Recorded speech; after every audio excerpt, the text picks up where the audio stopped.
эдийн тэнгэрүүд буюу те мөнгөний тэнгэрүүдтэй холбогдож тэднээс ямар ухаарлыг, ямар эрдмийг авч хүртэж байсан бэ гэдэг талаараа ярьж өгөх гэж байна. За өнөөдрийн подкаст бол маш олон хүнд хэрэгтэй. Энэ бол үнэхээр чухал подкаст. Би өөрөө хүртэл энэ сэдвээр ярих юмсан да гэж маш удаан хүлээсэн. Тэгээд одоо яг цаг нь болж байна. Тиймээс ярих гад сууж байна.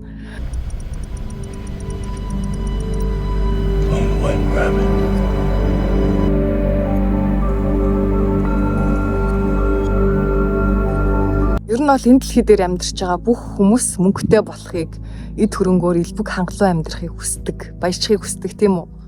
Гэтэ яагаад чаддаггүй? Яагаад энэ дэлхий дээр амьдарч байгаа хүмүүсийн маш цөөхөн хувь нь эдийн хүслээ дүүргэж хөрөнгө чинэтэн болж чаддаг вэ? За өнөөдөр бол ерөөсөө л би амьдралынхаа тулд туршлагаар те энэ мөнгө гэдэг зүйл яаж бидний амьдралд ирдэг вэ? Эд хөрөнгө ямар хүнийг дагдаг вэ? Эдийн тэнгэрүүд, энэ мөнгөний эздүүд ямар хүмүүсийг ивэж хөрөнгө чинэтэн болгодог вэ гэдэг одоо эдийн тэнгэрүүдээс яг авсан ухаарлуудаа ярьж өгье. Энэ цаг үе, энэ ирэн бол дүүрэн чанарын ирэн эхэлж байгаа гэж ойлгож болно. Хүн төрөлхтний бүхий л цаг хугацаанд хүмүүс эд хөрөнгөний төлөө тэмцэж, хоорондоо алалтаж, хөрөнгө чинээтэй эд баялагтай байхыг хүсдэг байсан. Өнөөдөр ч гэсэн ямар ч ялгаагүй энэ дайн дажин яагаад болоод байгаа юм бэ? Хамгийн цаана нь гол утга санаа нь эд баялагын төлөөх тэмцэл яваад байгаа шүү дээ. Хүсээд яагаад хүмүүс бид нар хөрөнгө чинээтэй эд баялагаар элбэг хангалуун болж чаддаггүй гэвэл хэд хэдэн үндсэн шалтгаан байна. За юу гэсэн үг вэ гэвэл мөнгө эд баялаг гэдэг зүйл ямар хүн дээр ирдэг вэ? Ямар хүн хөрөнгө чинээтэй тэгээ дүүрэн ийм амьдралаар амьдрдаг вэ гэдэг тэр зүй тогтол буюу систем зэгцийг нь ойлгодоггүйгээс л улбаалдаг байх нь л дээ. За тэгэхээр өнөөдрийн подкастаар би танд эдийн тэнгэрүүд буюу те мөнгөний тэнгэрүүдтэй холбогдож тэднээс ямар ухаарлыг, ямар эрдмийг авч хүртэж байсан бэ гэдэг талаараа ярьж өгөх гэж байна. За хамгийн түрүүнд хэдүүлээ эдийн тэнгэр гэдэг зүйлээ ойлгох хэрэгтэй. Одоо эдийн тэнгэр гэдэг маань юу вэ гэвэл бүх оршихуй орчлон ертөнцийн тэр эд баялаг гэдэг энергийг хадгалдаг, агуулдаг, эзэмшдэг тийм өндөр ухамсаруудыг хилээд байна гэж ойлгож болно. Тэгэхээр эдийн тэнгэр гэдэг нь өөрөө ийм хязгааргүй ийм том ойлголт л доо. Юу гэсэн үг вэ гэвэл эдийн тэнгэр гэдэг дотроо мөнгөний тэнгэрүүд ордог, арилжааны тэнгэрүүд ордог, худалдааны тэнгэрүүд ордог. За одоо өөр юу гэдэг тийм ингээд маш олон тэнгэрүүд гэх юм уу та тэр эд баялагын эздүүд харьяалагддаг нэг юм үндсэн том тэнгэр байх нь шүү дээ. Мөн өнөөдрийн подкастаар энэ тэнгэр гэд ашиглаад байгаа үгийг ямар утгатай вэ гэдгийг та ойлгох хэрэгтэй. Одоо яг яриад байгаа мөнгөний тэнгэрүүд, эдийн тэнгэрүүд гэдэг нь хэн бэ гэх юм бол бүх орчлон ертөнцийн эд баялаг гэдэг энергийн орон зайг нь хариуцж оршихуй орчлон ертөнцид эд баялагын хуваарлтуудыг нь хийж тэр эд баялагын энерги оршдог ертөнцийн тэнцвэр зүй тогтлыг нь хадгалж оршдог өндөр ухамсарын бодгалуудаа гэж ойлгож болно. Мөнгө гэдэг нь угтаа яг юу вэ гэхээр энерги буюу эрчим болж таарч ах нь шүү дээ. Ерөөсөө ганцхан манай дэлхий биш, манай дэлхийгээс гадна бүхий л оршихуй орчлон ертөнц орон зайнуудад эд баялаг гэдэг ойлголт байдаг. Тэгэхээр зөвхөн манай дэлхийн хувьд тэр эд баялагын энерги бууж ирэхдээ мөнгөний дүрсэнд одоо хувирдаг гэж ойлгож болно. Мөнгө алт те одоо юу байдیں байр, сав, машин, тэрэг, хоол, унд, ахуй буюу те энэ хувцас, хунар, эд юу байдیں бүх зүйлс багтана л та. Тэгэхээр өнөөдрийн подкастаар болохоор би ерөөсөө яг энэ мөнгө гэдэг сэдв рүү төлхөө ярья гэж бодож байна. Тэгэхээр дэлхий дээр бол мөнгөнд дургүй хүн гэж байхгүй бах гэж би боддог те. 199% нь мөнгөнд маш их дуртай бах. Харин хоосон чанарын аргаар буюу өөрийнхөө бүх хүсэл шунлаа огоорч тасдах байдлаар те энэ амьдралтай уягдах ямар ч хүлээсгүй, ямар ч уяасгүй болоод одоо гэгэрэлд хүрэх арга замыг сонгож байгаа тэр цөөн хүмүүсийн хувьд л мөнгө төгрөг эд баялаг бол нэг чухал биш байх гэж боддог. Тэгээ өнөөдөр яагаад энэ эдийн талаар, мөнгөний талаар ярьж байгаа вэ гэдг нь хүртэл өөрөө цаанаа маш том утга учиртай. Та магадгүй хүн төрөлхтөн бид нар ухамсарын эрен дэвшиж байна, хүн төрөлхтөн эрен шилжиж байна гэдэг яриаг зөндөө сонссон байх. За тухайлбал майдрын эрен эхэлж гин, алтан эрен эхэлж гин, бомбын эрен эхэлж гин, ертөнцийн эзний ихшүүлтийн цаг эхэлсэн. За мөн 5 дугаар хэмжээс ухамсарын ертөнц рүү хүн төрөлхтөн бид нар шилжиж байна гэж яриаг сонссон байх л та. Тэгэхээр энэ бол бүр маргаангүй үнэн, энэ бол туйлын үнэн, гарцаагүй үнэн гэдэг шигтэй. Үнэхээр энэ цаг үед хүн төрөлхтөн бид нар нийтээрээ collective awakening буюу нэгдмэл сэрэлтийн цаг үед амьдарч байгаа. Тэгэхээр яг энэ эрнийг би хувьдаа юу гэж ойлгоод байгаа вэ гэх юм бол энэ бол дүүрэн чанарын эрен. За өмнөх цаг үед бол хүн төрөлхтөн маш хэцүү, бурангуй, дайн, тулаан, хүчирхийлэлтэй те үнэхээр хэцүү цаг үед амьдардаг байсан шүү дээ. Харгас нийгмийн золиосууд болж амьдардаг байсан. Бидний өвөг дээдсүүд. Тэгээ тэр үед хүслээ биелүүлэх ямар ч боломжгүй. Хэрвээ та ядуу дорой тарчиг айлд төрсөн бол боолын заяандаа төгтөх. Ямар нэгэн амьдралынхаа сонголтуудыг хийх эрх чөлөө нөөрэ дэндүү хязгаарлагдмал тийм цаг үед амьдардаг байсан. Магадгүй та хин нэгэн айлын бүсг үедтэй дурдлаа гэхэд тэр айлын эмэгтэй чинь танаас өндөр зиндаа зэрэг дэвтэй байсан бол түүнтэй гэрлэж хандлах ямар ч боломжгүй те. Хүссэн боловсрлоо, хүссэн эрдмийнхаа талбарт суралцаж хөгжих бас ямар ч боломжгүй. Үнэхээр тийм язгууртан чинээтэй айлтал төрсэн биш юм бол за тэгээ өнөөдрийнх шиг те за Солонгос явъя гэд 4 цагийн дотор нисээд хүрдэг онгоцсон байхгүй те зам тээвэр дэд бүтц энэ техник технологи нь өөрөө хөгжөөгүй. Ерөөсөө хүний хүсэл биелэх орон зай нь өөрөө асар хязгаарлагдмал өчүүхэн жижиг байсан гэж ойлгож болно. Тэгэхээр энэ цаг үед яагаад дүүрэн чанарын ирэн гэж нэрлэдэг байгаа вэ гэвэл хүмүүс бид нар сонголтоороо амьдралаа бүтээх бүрэн дүүрэн боломжтой ийм ирэн цаг үед амьдарч байна. Та өнөөдөр хинтээ гэрлэхээ өөрөө шийднэ. Та ямар ажил хийхээ өөрөө шийднэ. Та ямар төрлийн боловсролыг эзэмших вэ гэдгээ өөрөө шийднэ. Та хаашаа явах вэ гэдгээ өөрөө шийднэ те. Ерөөсөө ингээд бүх юм эрх чөлөөтэй болчиход байгаа байхгүй айгуу гоё. Тэгэхээр энэ цаг үед болохоор өмнөх цаг үеийн хүн төрөлхтөн шиг тэр бүх хүслээ огоорч те энэ хоосон чанарын аргаар гэгэрэлт хүрэх ч юм уу ийм шаардлагагүй болчихжээ. Энэ цаг үед дүүрэн чанарын аргаар буюу яг монголчууд бидний өвөг дээдсүүдийнхаа 9 хүслээ дүүргэх энэ арга замаар гэгэрэлт хүрэхтэй. За гэгэрэлт хүрэх мөрөх бүр биш юм а гэхэд энэ амьдралдаа сэтгэл дүүрэн, тэнүүн, аз жаргал дүүрэн амьдарч байгаад торвоогоос буцах ийм боломжит сайхан эрен цаг үед амьдарч байна. За одоо гол яриандаа орноо. Ерөөсөө эдийн тэнгэрүүд бол өөрсдөө асар баялаг, тэгээ асар нэгүүлсэнгүй, асар өвөөмөр ийм өндөр ухамсарууд байдсан билээ л дээ. Хид хідэн шаардлагыг хангасан хүмүүст тэр эдийн тэнгэрүүд тэр өндөр ухамсарууд маань ивэл хишгээ хайрладаг. Нэгдүгээрт нь за шууд гол яриандаа оръё. Үн цэнийг бүтээхстэд эдийн тэнгэрүүд ивэлээ хайрладаг. За юу гэсэн үг вэ гэвэл бид нар хичнээн хүсээд яагаад мөнгөтэй болж эдтэй болж чаддаггүй гэвэл үн цэнийг бүтээж чаддаггүй. Тэгэхээр би яг эдийн тэнгэрүүдтэй холбогдоод тэд нар надаас хамгийн түрүүнд нэг асуултыг асууж ирсэн. Чамааг өгөхөд чиний бүтээж байгаа үн цэнийг буюу одоо хийж байгаа ажил хөдөлмөрийг чинь өөр хэн нэгэн орлож чадах уу гэж надаас асууж ирсэн. Тэгээд угаасаа чадхаар байсан. Намайг өглөө гэхэд дэлхийн ээж надаар за орчлон ертөнц надаар ерөөсө дутгааргүй байсан буюу би ямар ч үн цэнийг бүтээгээгүй те зүгээр амьдрах биш би зүгээр амьд явж исэн юм байна гэдгийг ойлгосон. Тэр эдийн тэнгэрүүдтэй холбогдож исэн үед хэрвээ би өгсөн бол одоо миний хийж байсан ажлыг ч юм уу өөр хэн нэгэн хийх бүрэн болцоотой байсан гэсэн үг буюу би яг энэ үн цэн гэдэг цензуурт нь нийцхээр амьдралыг тууллыг бүтээгээгүй явж исэн байна гэдгийг ойлгосон гэсэн үг. За тэгэхээр үн цэн гэж юу вэ? Таны бодлоор. За ингээд асуухаар хүн болгоны дотор өөр мэдрэмжүүд, өөр ойлголтууд, өөр төсөөллүүд, өөр бодлууд орж ирэх байх. За зарим хүн бол үн цэн гэж юу байдгийг ч мэддэггүй харамсалтай. Тэгэхээр үн цэнийг мэддэггүй хүмүүст үн цэн ирдэггүй. Яагаад вэ гэвэл үн цэнийг мэддэггүй хүмүүс үн цэнийг тогтоож дийлдэггүй гинэ. За үн цэн гэж юу вэ гэд асуухаар за энэ нэлээ ингээд том ойлголт болохоор би хэлбэршуулаад ямар зүйлийг үн цэнтэд тооцох вэ гэдэг сэдв рүү орё гэж бодож байна. За тэгэхээр өвөг дээдсүүд маань эдийн тэнгэрүүд маань надад одоо 3 шаардлагыг хангасан зүйлийг үн цэнтэд тооцсноо гэдэг анхны ухаарлыг өгч ирсэн. За нэгдүгээрт нь болохоор хэрэгтэй байх. Хоёрдугаарт нь дахин давтагдчихгүй байх. Гуравдугаарт нь цаг хугацаанд байх. Тэгэхээр энэ үндсэн 3 шаардлагыг хангаж байгаа ямар ч зүйл өөрөө оршихуйн хувьд одоо үн цэнтэд тооцогддог гинэ. За энийг ойлгохын тулд хэдүүлээ хэлбэр жишээ авчий. Та яг одоо нэг эм уух хэрэгтэй байна тий. Таны бие махбод өвдсөн байна. Тэгэхээр эмийг уухын тулд биднэрт уух юм хэрэгтэй тий. Таны ширээн дээр одоо 3 стакантай уух зүйл байна. Нэгдүгээрт нь болохоор дарс байна. За хоёрдугаарт нь тараг байна. Гуравдугаарт нь болохоор цэвэр ус байна.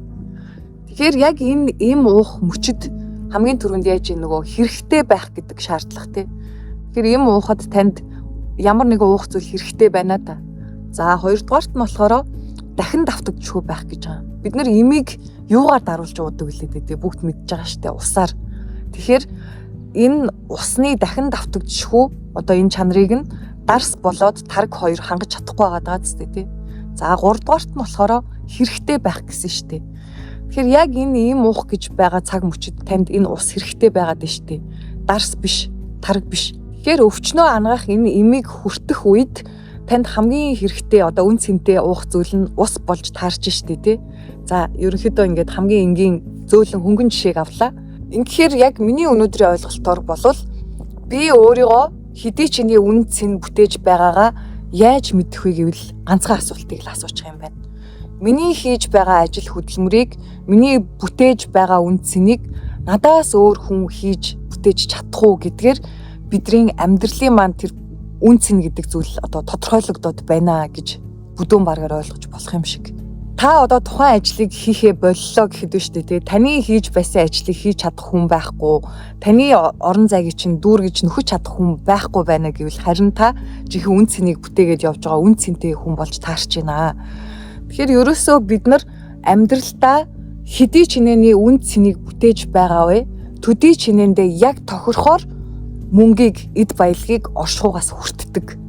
Тэгэхээр өнөөдөр та бүхэн ажил хөдөлмөрөө карьерээ дээшлүүлье, тэгээ албан тушаалт дэвшээ, би орлого хөрөнгөө нэммээр байна гэдэг хүсэлтэйгээ бол та үн цэнээ нэм буюу чадвараа нэм, өөрийнхөө чадамжийг нэм, бусад хүмүүст байхгүй тийм онцгой чадвартай, чадамжтай хүн болох хэрэгтэй байна. Тэгэхээр хүмүүс яг нөгөө би бас өөрөө ингээд корпорац байгууллагын соёлоор зөндөө олон жил ажиллаж исэн болохоор яг сүүлд нь ботход хүмүүс ингээд би өгтлээ ажиллаад энэ ажлынхаа төлөө ингээд бүх зүйлээ зориулаад илүү цагаар ажиллаад ч юм уу байгаад хахад энэ байгууллага ингээд яагаад намайг үнэлэхгүй байгаа. Манай хүний нөөц, манай дарга нар, манай захирлууд яагаад миний энэ сэтгэлийг үнэлэхгүй байгаа ингээд гомдлоод гоншгоноод яваад идэг байх нь шүү дээ. Гэтэл яг яс юмн дээрээ бид нар бүтээж байгаа үн цэндээ тохирсон үнэлэмжээл хүртдэг. Гэхдээ бас янз бүрийн тохиолдол байна шүү дээ. Хүний амьдрал гэдэг үнэхээр баялаг. Үнэхээр бидний бүтээж байгаа үн цэнийг, чин сэтгэлийг, хичээл зүтгэлийг маань ойлгож чадахгүй, хүний хөдөлмөрийг үнэлдэггүй тийм өөдгүү одоо байгууллагууд зөндөө байдаг. Тэгэхээр бас бид нар яагаад үн цэнийг бүтээгээд байгаа хэрнээ түүндээ тохирох урамшууллыг, цалин хөлсийг, үнэлэмжийг авч чаддаггүй гэвэл буруу орон зайдаа орших гэдэг ойлголт бас гарч ирдэг. Таныг үнэлэхгүй, таны хичээл зүтгэлийг чинь харахгүй байгаа тийм байгууллага, тийм газарт ч юм уу ингэж өөрийнхөө хайрын цагийг үрж ийснаас зөрөгтэйгээр та орхих хэрэгтэй. Одоо энэ цаг үе чинь өөрөө ямар сайхан нийгэм билээ дээ. Дэлхийд даяар хөдөлмөрийн зах зээл өөрөө асар их хүн хүчний дутагдалд орсон. Хаа сайгүй л одоо ажлын байрны зарууд байна тий. Үнэ хүлээсэн байгууллагууд байна. Ерөөсөө сонголт бол таних. Өөрийнхөө үн цэнийг нэмэгдүүлэх үү, бүтээж байгаа үн цэнийг арвижуулах уу? Буюу бүтээж байгаа үн цэнээ нэмэгдүүлснээр эд хөрөнгөө нэмэх үү? Эсвэл одоо ажиллаж байгаа газараа байгууллагатаа одоо хийж байгаа зүйлийнхаа эцсийг үзэх үү гэдэг ч юм уу тий. Энэ бол цэвэр таны сонголт. Тэгээ яг амьдрал дээрээс ингээ хараад тахаар бидний энэ нэмэлт ур чадварууд өөрөө үн цэн гэдэг зүйлийг маш их арвижуулдаг тий. Үн цэнийг бүтээхэд маань хамгийн том нөлөөг үзүүлдэг юм байна гэж анзаарагдаад байгаа. За жишээлбэл нэгтлэн бодогч хүн байлаа гэхэд тэр нэгтлэн бодогч хэрвээ за бизнесийн маш сайн англи хэлтэй байх юм бол цалин хамаагүй өндөр болно. За бүр дээрээс нь нэмэгдээд олон улсад одоо янз бүрийн мундаг сертификатууд өгдөн шүү дээ тий. Ийм тийм тайлан тооцоо одоо ийм том хэмжээний big dataтай ажиллах чадвартай гэдэг ч юм уу. Тэгэхээр бүр цалин нэмэгдэнэ гэд. Тэгэхээр үн цэнээ нэмэхийн тулд одоо энийг үзэж байгаа та чадвараа нэмэгдүүлээсэй. Тэг хүмүүс яг ингэдэг миний ажигласнаар айгүй их өөртөө ингээ ханаад идэг. За би сургууль төгссөн юм чинь мастера эзэмшсэн юм чинь докторийн зэрэгээ хамгаалсан юм чи одоо ингээл болоо гэд тий. Үгүй. Бид нэр өхөн өгтлээ, эцсийн амьсгалаа хураатлаа, суралцах учиртай. Яадаг гэвэл цагаараа байдаггүй, цахилдаг өхөөрөө байдаггүй гэд энд маш том гүн ухаан яваад байна л да өвгдээцүүд юм аа. Цаг хугацаа гэдэг зүйл мөнхөд тасралтгүй, зогсолтгүйгээр урсаж байгаа. Тэгэхээр энэ хөдөлгөөнийг дагаад хөгжиж, дэвшиж, тэлж чадаагүй хүмүүс бол өөрсдөө гацна. 10 жилийн өмнө яг сошиал медиа маркетрууд гэдэг хүмүүс айгу даам гарч ирсэн те хамгийн эрэлт хэрэгцээтэй байсан. Одоо үгүй. Одоо сошиал медиа маркетрууд маань юулаа орох хэрэгтэй байгаа вэ гэвэл химэл оюухан AI руу орох хэрэгтэй байна. Яг Монголын хувьд гэх юм бол дэлхийн химэл оюуханы хөгжил ямар түвшинд явж байгаа гэж явж байгаа билээ дээ. Тэгэхэд бид нар одоо тэр доор явж байгаа шүү дээ. Үнэхээр химэл оюухан гэдэг зүйлийг ашиглаж сурах хэрэгцээ тий байгаад байна. Тэгэхгүй бол бид нар хоцрогдох гээд байна. Бид нар дахиад ингээд мод монголоор дуусна гэдэг шиг тий дэлхийгээс хоцрох гээд байна. За одоо 2 дугаар гол сэдв орж ирж байна. эдийн тэнгэрүүд буюу мөнгөний тэнгэрүүд маань хөлсөн өргөлтэй. Хөлстэй бидраас урсдаг хөлсөн өргөл гэхээр за бид нар ингээд оршууд дээж мэж өргөл за янз бүрийн байдлаар ингээд өргөлүүдийг өглгүүдийг өгдөг шүү дээ. Тэгэхээр эдийн тэнгэрүүдийн маань хувьд өргөл нь юу вэ гэвэл энэ цай зүүнний дээж биш. Хөлс танаас урсж байгаа хөлс мөн дээрээс нь цаг хугацаа. За нэг үрээ жишээ авчил та алюмины үрийг тарьлаа гэж бодъё. Тэгэхээр тэр алюмины үр чинь өөрөө мод болоод үр жимсээ өгтөл нь яах нь бидраас маш их хичээл зүтгэлийг шаардна. Тэр нялх модыг тэр нялх үрээ услан за цаг агаарын элдв нөхцөл байдлаас хамгаалах юм хөлөмж байдаг ч юм уу. За тэгэл энэ тентхийн одоо амтан ирээд хуглаад тастаад сүйтгэх кейс нь хамгаална. Гэх мэтээр ер нь бол маш их хөдөлмөр цаг хугацаа арчилгааг биднээс шаардна шүү дээ. Тэгэхээр нэгэнт тэр мод маань бүр хөөрхөн ингээд томроод алим жимс ургацаа өгдөг болцсон хойно болвол харин тэгтлээ биднэрт одоо морь маш ихтэй үхтлээ ингээд хөдөлмөрлөөд байх албагүй юм байна л та. Тэгэд YouTube-ээс би бас нэг айгуу гоё бичлэг сонсч ирсэн юм а. Подкаст нөгөө шилдэг ном гэдэг нэг өвөр Монгол ахын хийгээд иддэг подкаст байдсан шүү дээ. Номнуудын талаар ярьж өгдөг. Тэрэн дээр нэг дугаар дээр болохоор та өөрийнхөө 100% нөөц бололцоог ашиглавал юу болох вэ гэдэг талаар ярьсан байсан. Одоо тийм номны талаар. Тэгэхээр хүн амьдралынхаа тодорхой нэг хугацаанд энэ урт биш шүү. Энэ богино байж болдог. 1-2 жил ч юм уу тий. За хүн болгоны хийж байгаа тэр үйл хөдөлмөр үйлийнх нь талбараас ажил мэргэжлээс нь хамаарат өөр цаг хугацаа урах байх. Тэгвэл нийтлэг байдлаар хүн ингээд 1-2 жил яг өөрийнхөө тэр 100% нөөц бололцоогоор ажиллаад аливаа зүйлийг хийж бүтээхийн төлөө хамаг хүч чадлаараа хичээж зүтгэхэд ерөнхийдөө тэрнээс хоошоо ингээд зам шулуудчихдаг гинэ. Ингээд ногоон гэрлэр явдаг. Хүн одоо тэр 1-2 жилийн хугацаанд үхтлээ хөдөлмөрлсөн шигээ тэгж насан туршдаа үхэж чадаад хөдөлмөрлөөд байх шаардлагагүй болчдөг. Тэгээ энийг бол би үнэхээр үнэн гэж боддог. Одоо би ч өөрөө анх хүүхдүүдтэйгээ холбогдоод эхний 2 жил бол үнэхээр амар чанга жилүүд байсан бохгүй юу. Тэр үед чинь би чинь өдөрт одоо 2-5 цагийн л нойртой. Тэгээд өөртөө гаргадаг цаг маань ер нь бол ингээд би засах цаг маань л байдаг байсан. Тэгэл асар их юм одоо би ч нөгөө бөө улаач хүн байсан. Тэгээ буултууд хийн, сүнсний ажиллаа хийн, хүмүүсийн энергийн цэвэрлэгээ хийн, сургалтуудаа орно гэдэг ингээд хязгааргүй их ажил хийдэг. Хоол идэх ч ингээд завгүй байдаг байсан. Тэрнийхээ одоо үр шимээр гэх юм уу те би өөрөө ингээд маш их юм тураалт хүртэл орж исэн. Одоо бодохоор би бүр яаж тэр үед тийм их зүйлийг нэг өдрийн дотор амжуулж тэгж тийм амьдралын хэв маягаар амьдарч исэн юм бол гэхэд одоо бодохоор гайхаад байдаг байхгүй юу.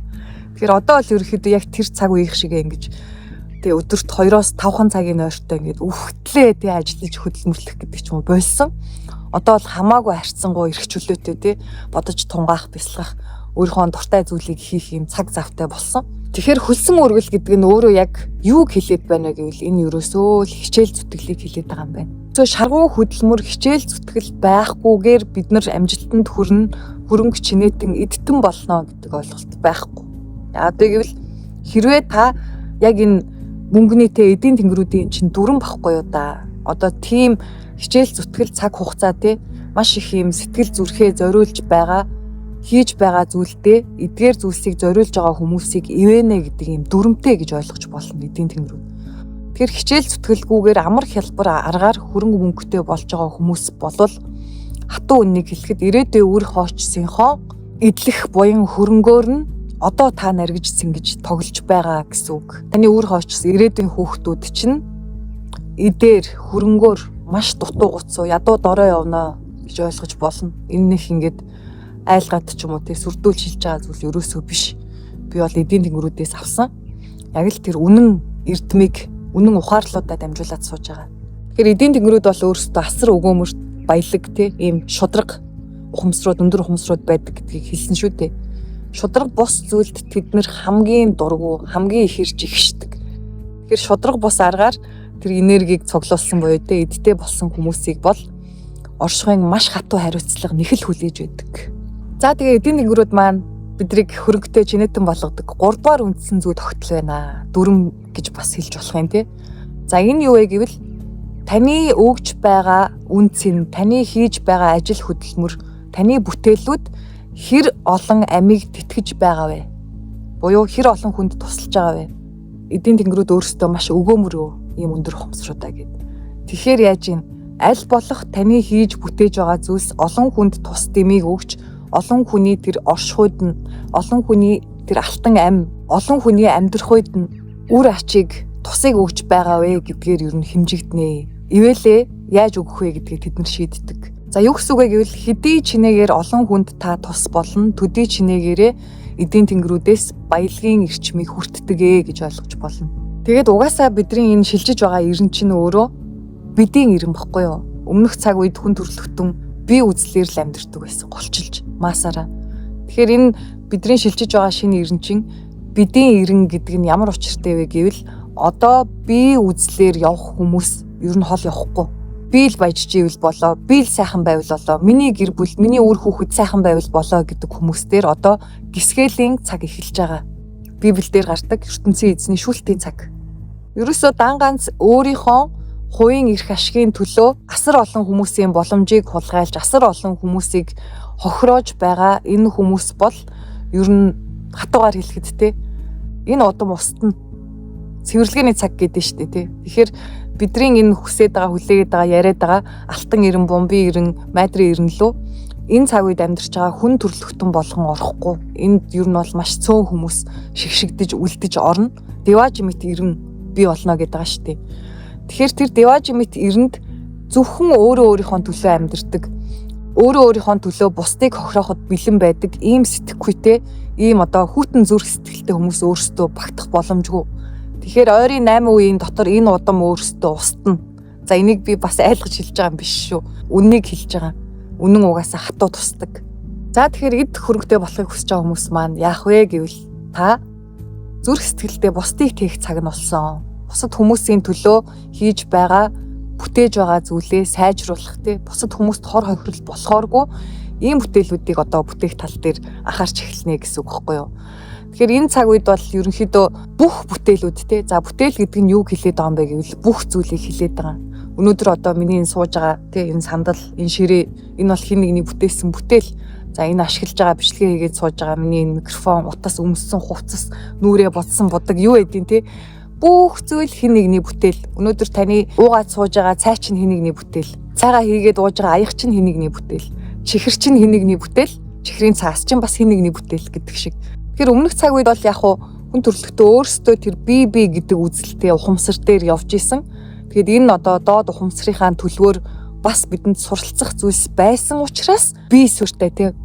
Би сүртэй гэдэг нь юу хэлээд байгаа юм бэ гэх юм бол зөвхөн хувийн ашиг сүртэй бүтээлүүдийг хэлээд байгаа. Тэгэхээр энэ хувийн ашиг суурьтай бүтээлүүд нь одоо ажиллахаа болж байгаа буюу оршуугаас ийм төрлийн бүтээлүүдэд ивэл хайрлахаа зогсоож байгаа. Ийм бүтээлүүд одоо ерөөсөө явахгүй, газар авахгүй гэсэн үг.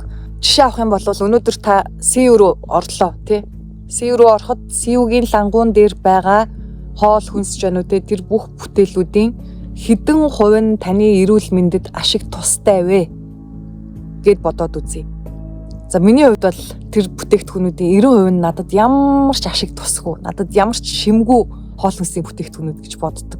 Тэр чипсийг үйлдвэрлэж байгаа, тэр чихрийг үйлдвэрлэж байгаа, шоколадыг үйлдвэрлэж байгаа, тэр одоо түргэн хоол юу гэдэг, тэрийг үйлдвэрлэж байгаа хүмүүст түүнийг идэж байгаа хүмүүсийн эрүүл мэнд ямар ч хамаагүй байгаа зү тий. Мөнгө чухалхгүй юу? Өнгөрсөн жилийн орлогоо энэ жил давуулах тий.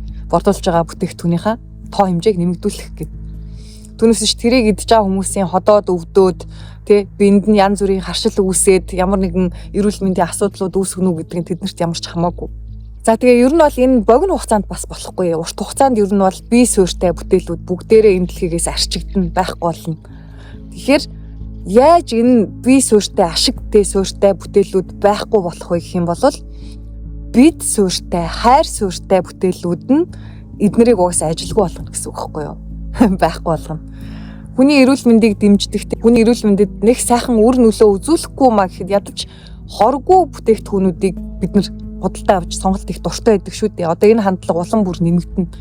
Тэгэхээр хоргүй бүтээгдэхүүнүүдээ өөрсдөө тий ашиг тустай бүтээгдэхүүнүүдээ аваад эхлэхээр яах вэ гэвэл нөгөө хортой бүтээгдэхүүнүүд чинь зарж борлуулагдахаа болоод тэр түүнийг үйлдвэрлэгч байгууллагууд, корпорациуд өөрсдөө дампуурна, зах зээлээс арчигдана. За энэ бас нэлээд том сэдв рүү орох гээд байна. Тэгэхээр энэ хүртэл яриад зогсооё. Яг миний юу хэлэх гээд байгааг л та ойлгож байгаа гэдэгт итгэлтэй байна.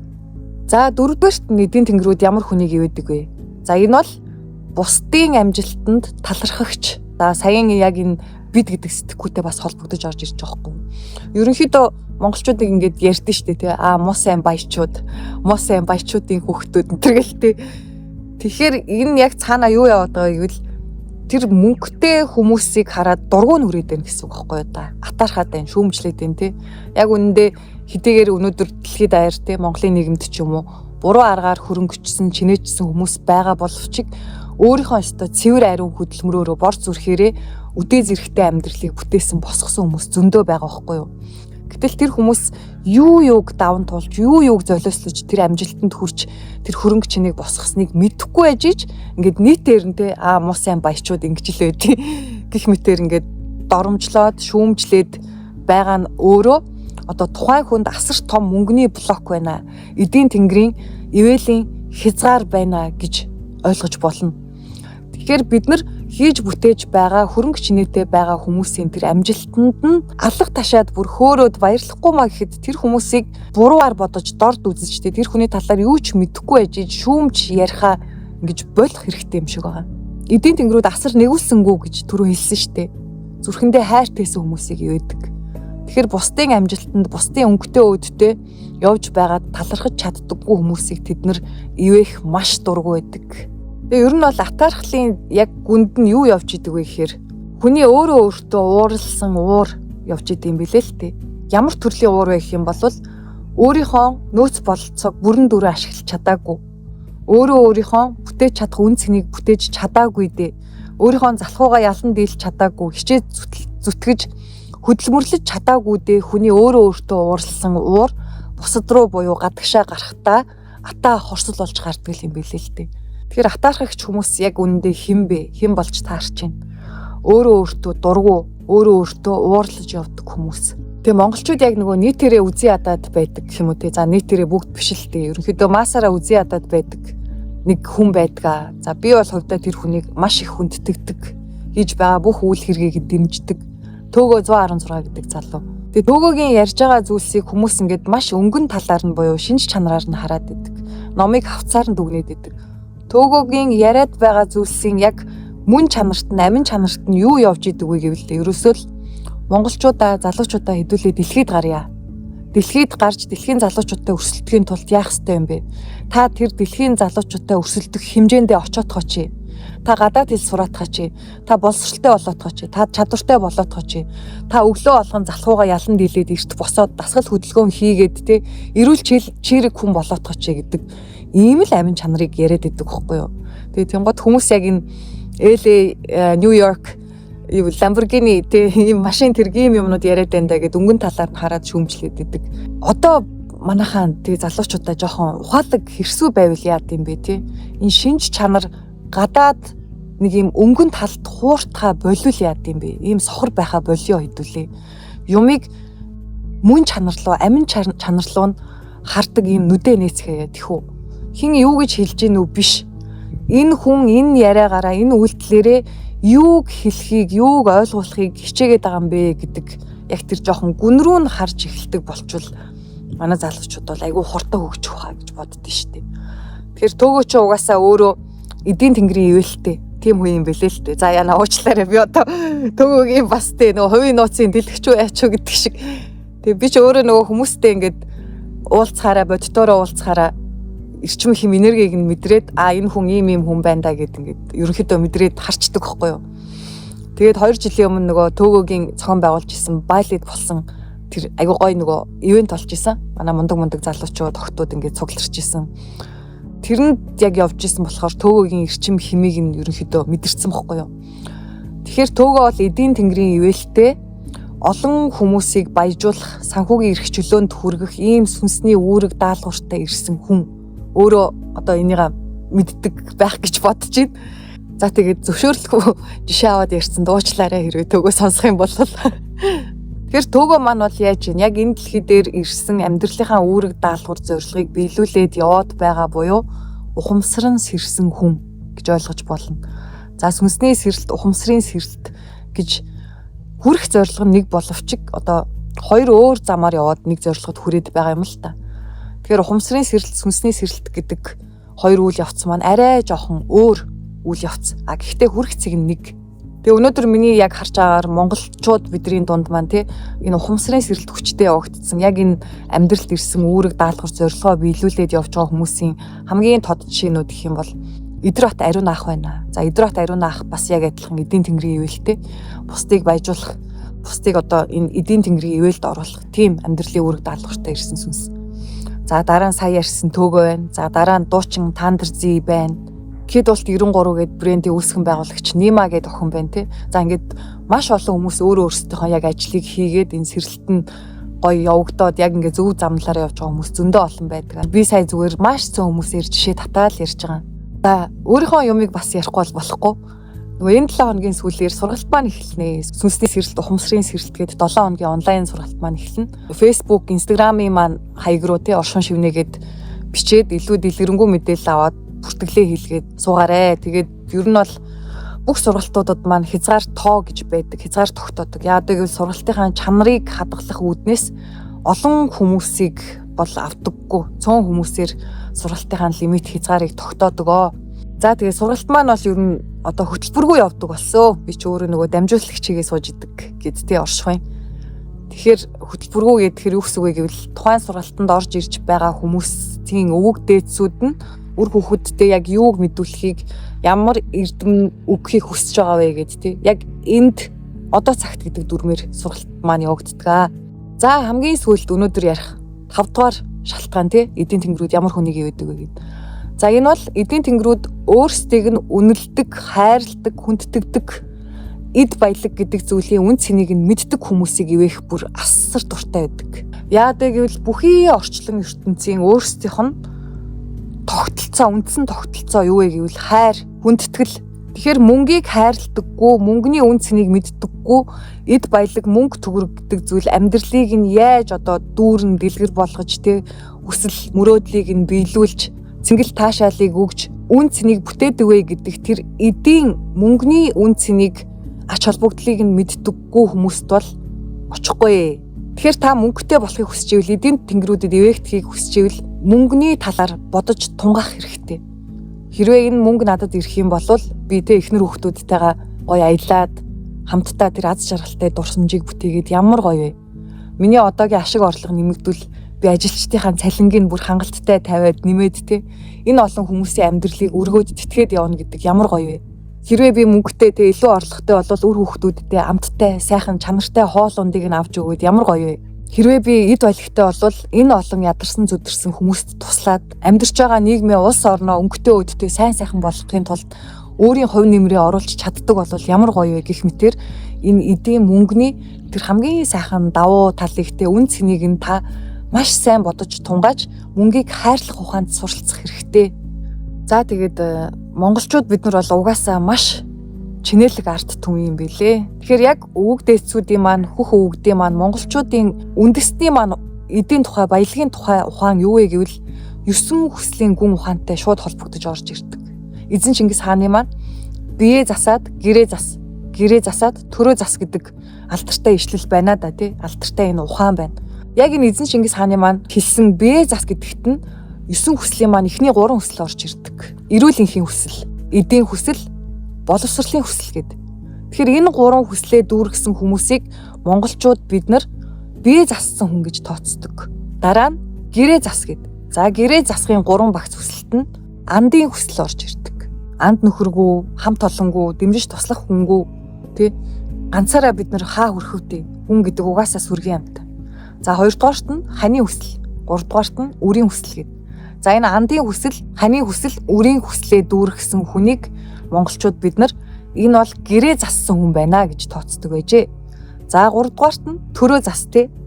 Үүнд эзэн эрхийн хүсэл, инх амгалангийн хүсэл, мөнхийн хүсэл гэдэг 3 багцлага орж ирдэг. Энэ 3 хүслээ дүүргэсэн хүнийг яах нь энэ бол төрөө зассан хүн гэж тооцдог байжээ. Тэгэхээр ерөөсөө монголчууд бид нар хэн бэ гэвэл бид нар бол дүүрэн чанараар гэгэрхсэд 9 хүслийн гүн ухаанаар гэгэрхсэд энэ амьдралд өөрсдийнхөө 9 хүслийг дүүргээд энэ амьдралд ямар ч хорогдох, харамсах, гашуудах, гомдох зүйлгүйгээр дүүрэн болоод буцдаг, гэгэрдэг ийм арт түмэн. Бид нар хоосон чанараар гэгэрхсэд биш. Одоо энэ шинэ ирэн гэдэг чинь өөрөө Деважмит ирэн гэдэг байгаа шүү дээ. Хүн болгоны хүсэл биелдэг, хүн болгон бие биенийгаа маш их хайрлаж инэрдэг, хүн болгон оюун ухамсарын асар өндөр чадвартай оюунлаг. Дээрэс нь бие махбод нь төгөл төрчихсөн буюу эрүүл чирэг, гоо үзэсгэлэнтэй. Тэгэхээр энэ ирэнд биш дээ те. Одоо би бүх хүслээ ингээд тасчнаа те, огоорноо би баяжихгүй, би ингээд ом хайр гэрэлтэй ингээд яваад байх юм бол хүн төрлөختний энэ деважмит ирэн, майдрын ирэн өөрөө яаж бийжиж бүрдэх юм бол гэд та бодоод үзээрэй. Энэ ирэн, шинэ ирэн бол дүүрэн чанарын ирэн. Тэгэхээр яах нь монголчууд бид нар яагаад энэ цаг үед хөх толботнууд сэрээд байгаа юм бэ? Сэрэлт гэдэг зүйл манай үндэстэнд яагаад ийм хүчтэй олноор явагдаад байгаа юм бэ гэж бид нар буцаагаад өвөг дээдсүүдийнхаа дүүрэн чанараар гэгэрдэг арга ухааныг сэргээх цаг нь болчих. Тэгэхээр бид нар өөрсдөө 9 хүслээ дүүргэж, бие засцгааж иж, гэрээ засч иж, энэ төрөө нийгмээ улсаа засч иж энэ аргаа хүн төрөлхтөнд зааж өгнө. Тэгжээж хүн төрөлхтөнд даяараа дүүрэн чанарын аргаар гэгэрэх хэсэд болж жинхэнэ энэ алтан ирэн, бумбын ирэн, деважмит ирэн, 5 дугаар хэмжээсттэй энэ хайрын ирэн, бидний ирэн гэдэг чинь эхэлнэ, бийжнэ, бүрднэ, тогтноо. За тий өнөөдрийн подкастыг ингэж жаргая. Манай подкастын ураа та засварвал ертөнц засарнаа. Та өөрчлөгдвөл ертөнц өөрчлөгдөнө. За түр баяртай.